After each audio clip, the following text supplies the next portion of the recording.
It's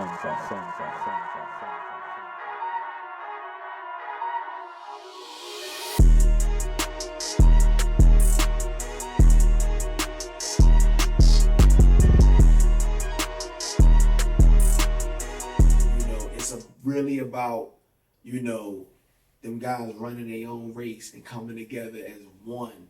And the team always beats the individual. We always talk about accountability, right? You're accountable for guarding your own man. Yeah. Defeating that guy in front of you. Yeah. And it was always told to us when we was playing, like, beat the guy that's going against you. Mm-hmm. Your time, a lot of in this game is going to be decided and judged based on how your guy does against you. Right. Yeah. That's always going to be individualized.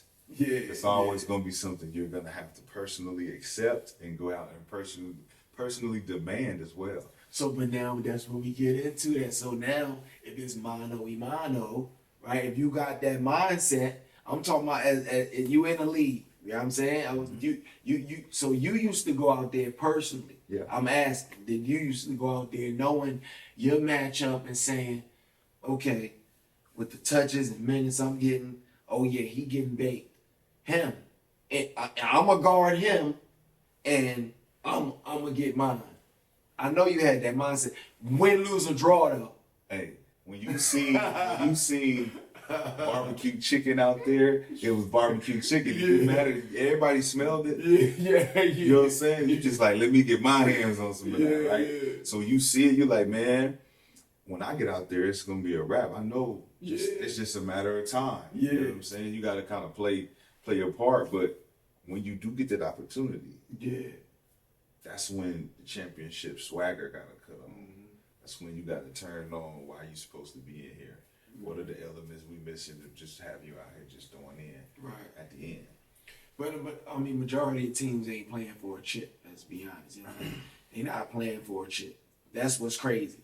You know what I mean? You got a handful of teams, with individuals on that or on them rosters that, are obviously playing for something bigger.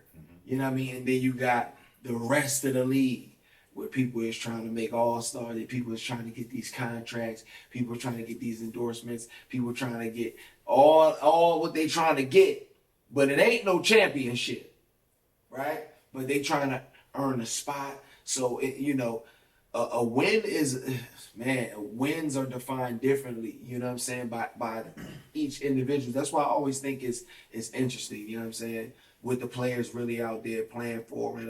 And I'm not saying it's a bad thing, man. I really do see the wins. Well, you want to get to the real of it. Okay, look, what are players really out there playing for? Are they playing for the love or are they playing for the money? Usually the conversation comes down to that, right? Yeah. Is it for the love? Is it for the money? Usually when you can tell when a player's playing for the money, he slacks off a little bit than where he was the year before. Every year it slacks off just a little bit more because all the satisfaction of the hard work has been reached. Oh, you mean after you got the bag? When you get the bag, it's the reward for all the hard work you put in. So everything after the bag is a bonus. So you got to have an extra drive of motivation to push you over the fact that you can look back and be like, I got everything that I wanted and more. What's pushing me now? Yeah. That's when the accolades and the individual cravings come into play. That's when you start looking, what records can I break? What can I do now? Because I need another thing to chase. Because I was on one chasing that bag. And I got to chase this. Chase that. How bad do I really want it? Yeah. So you look at the guys who could have lasted longer based on how hard they really, really wanted to take it there, right? And that's when you see a nigga like Kobe get mad, like, man, and you could have been great. You could have been the greatest ever. And it's like, because you got complacent with the fact that you was the greatest of our time in the first place. So when we put you on a pedestal, we get comfortable on the pedestal. Yeah.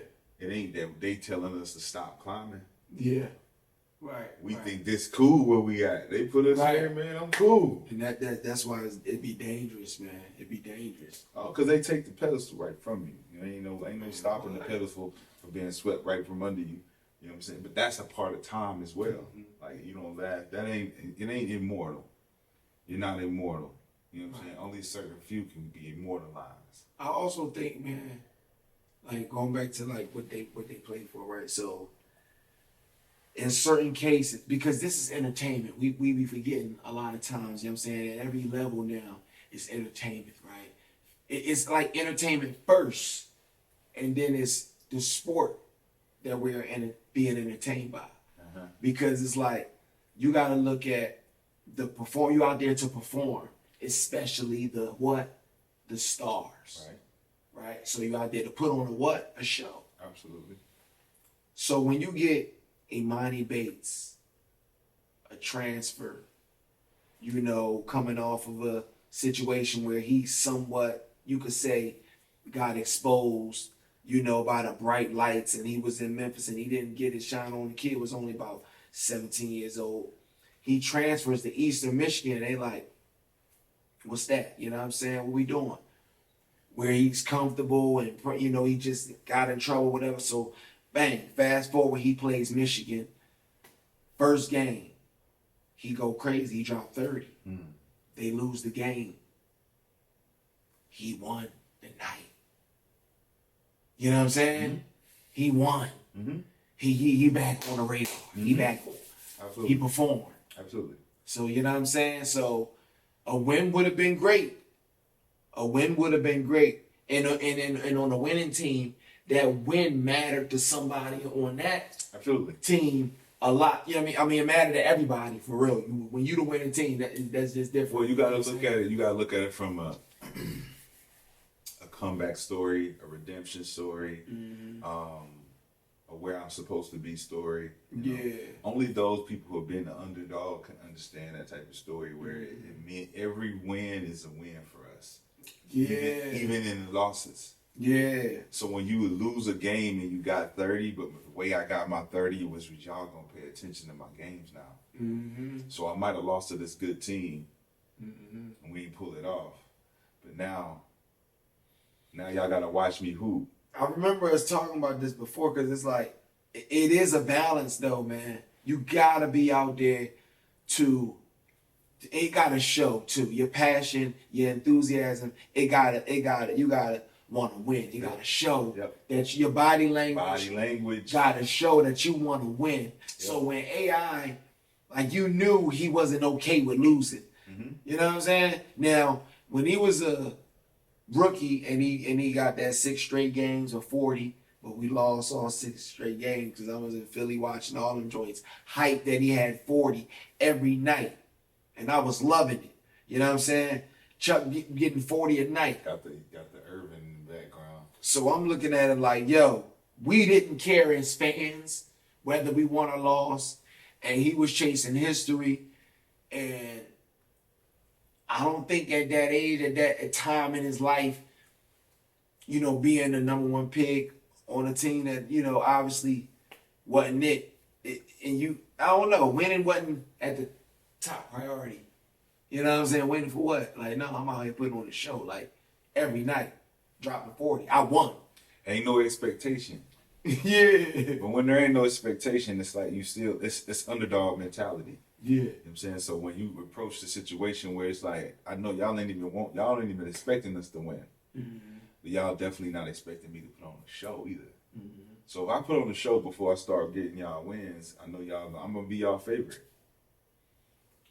You're gonna be I'm gonna be the fan favorite because I helped y'all get over the fact that we was losing by entertaining y'all, giving y'all a show every night.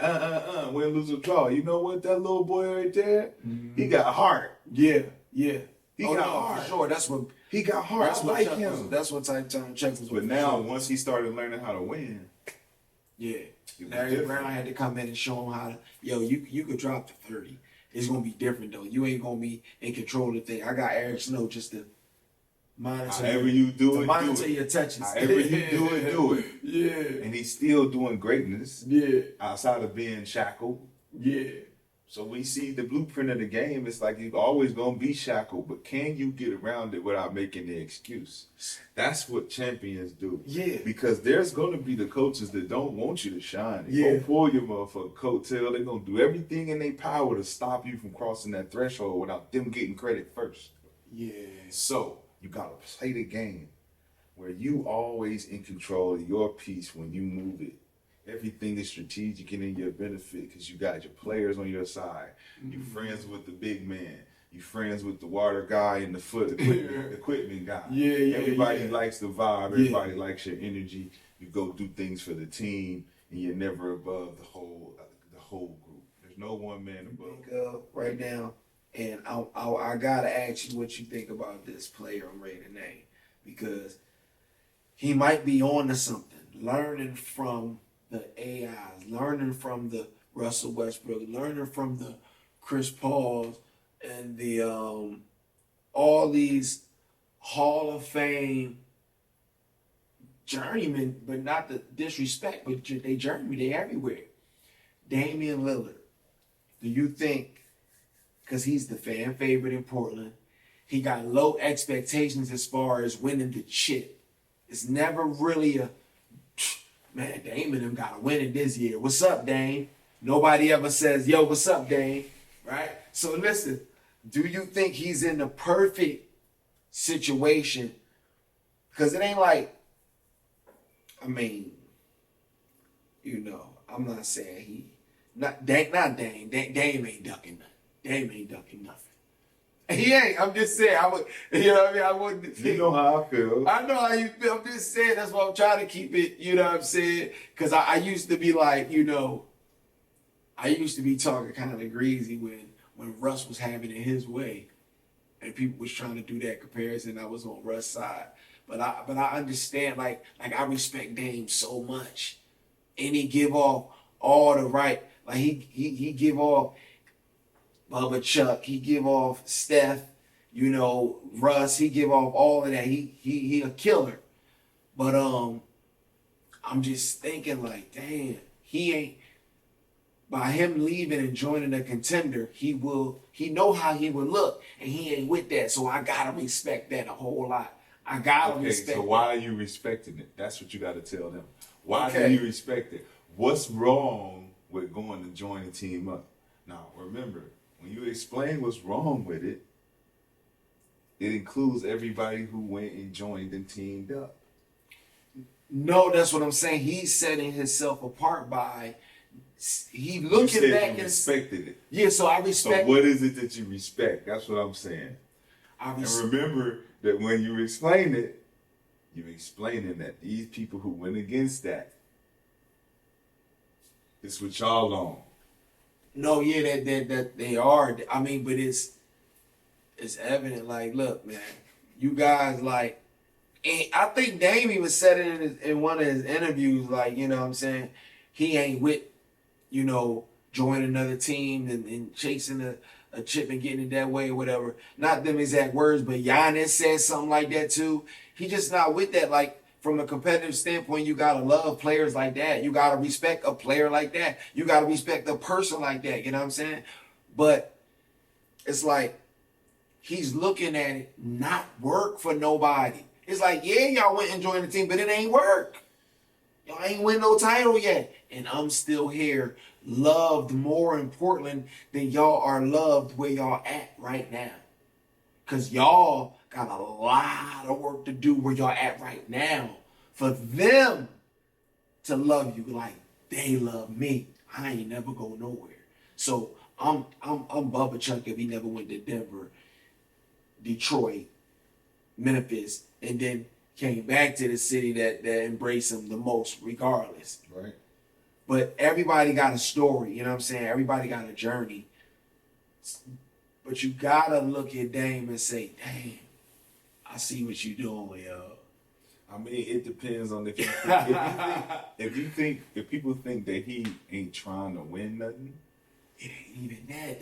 It's a balance. He is the perfect balance. I fuck with Dame tough. You know what I'm saying? Tougher than most would ever think. You know what I'm saying? Yeah. And it's a fine line between me learning how Ticket didn't have no say in Minnesota when you would think he Ticket, and the way he was talking to them, the way he was loved and treated. It was like you were king God, bro. You could do whatever you, and it was like, nah. He had no say so like that. Nah. You know what I'm saying? So sometimes you be thinking motherfuckers got to say so, and they don't. You know what I'm saying? And you can't go in there and make it right. Yeah, like this percentage right here, this check right here, this right here is the shut the F up part of the contract. This money right here, this is to shut up and leave us alone. Let us do our job. That's what this is for. You know what I'm saying? The game, look, I understand the game enough to be like, you know what, y'all get me what y'all can get me. Yeah. Y'all got me Chauncey. Alright. That'll do. Let's figure out how we can get us some hoopers. Got my young fella. He nice. You know what I'm saying? Little 8. You know what I'm saying? I love Anthony Simons. He a I little love firecracker. man. He ain't ready yet. He ain't ready to carry the 2-man load.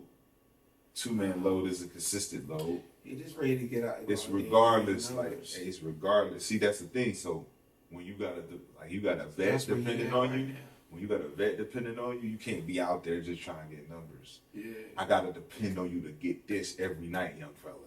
Yeah. And that I remember that pressure being on me with Ticket because they lost Sprewell. And I thought I could come in and fill that void immediately. Like, yo, I could play and I can get them buckets for sure. Yeah. But then you see the first wall, the first wave of the NBA games that go through, and you see who you're guarding every night. And niggas is in a rhythm. You know what I'm saying? Because it was different now. You was starting, right? Or you was still coming off the bench? Coming off the bench. Yeah.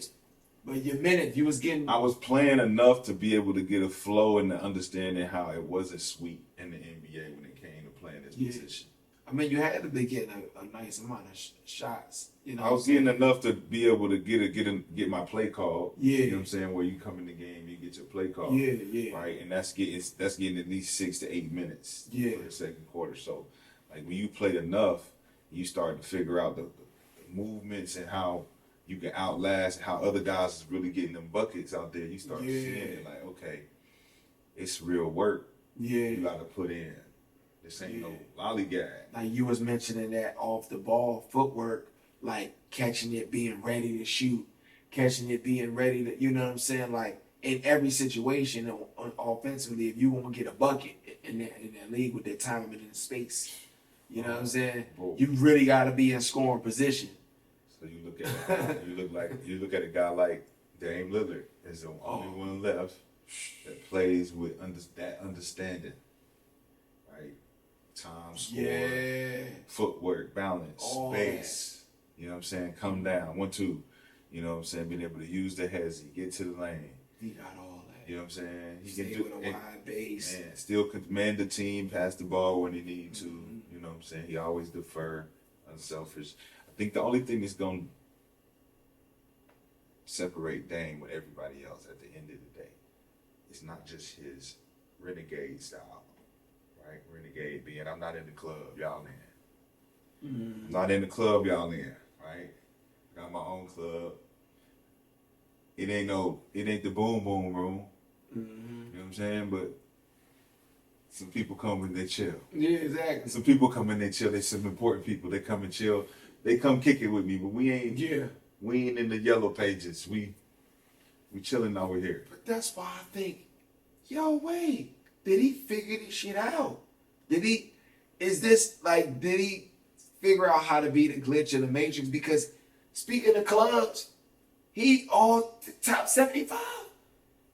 Not top 175 players ever.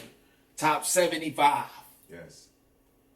So, okay, I'm not saying it like he don't deserve it, because soon as you start to think that, then they throw the list out there and you be like, yeah, Dame ain't that far down there. Dame is one of the coldest, like, you know what I'm saying? So you start, but then you're like, wait a minute, but how did they give him that? You know what I'm saying? And